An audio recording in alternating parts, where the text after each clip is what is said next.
بسم اللہ الرحمن الرحیم۔ پیارے نبی پر ہر پل لاکھوں درود و سلام۔ آپ سب کیسے ہیں؟ ٹھیک ہیں؟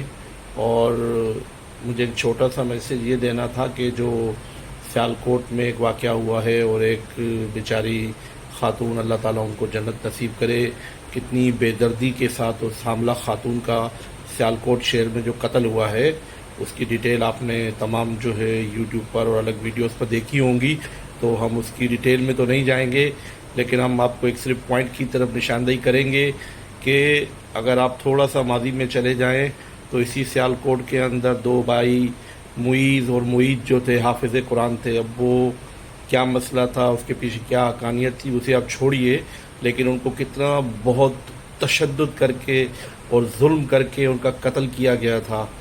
اور ایک پھر یہ بہت ہی اندوناک اور ایک بہت ہی تاریخ کا ایک بہت ہی گھنونا جو ہے اور بہت ہی یعنی قابل بیان نہیں ہے، آپ اس کو بیان نہیں کر سکتے وہ جو واقعہ ہوا ہے۔ ٹھیک ہے، یہ سب کیوں ہوتا ہے؟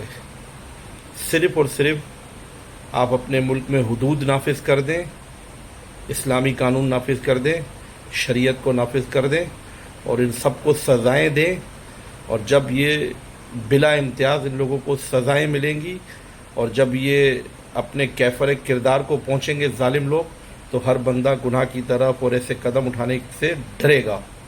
تو صرف ضرورت ہے قانون کی، جو کہ ہمارے ملک میں نہیں ہے، اگر ہے تو صحیح طریقے سے لاگو نہیں ہے، لہذا قانون لانا ہے، اور جس طریقے سے غریب کے اوپر قانون لاگو ہوتا ہے اسی طریقے سے امیر پر بھی ہو، ظالم پر بھی ہو، اور ہر ظلم کے خلاف صحیح معنوں میں کارروائی ہونی چاہیے، صحیح معنوں میں اس کو پھر سوشل میڈیا پہ بتانا چاہیے سر عام، تاکہ سب لوگ دیکھ لیں یہ گناہ کرو گے تو یہ سزا ملے گی، تو پھر دوبارہ ایسے واقعات نہیں ہوں گے۔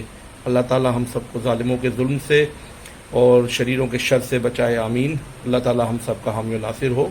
پیارے نبی پر ہر پل لاکھوں درود و سلام، آمین۔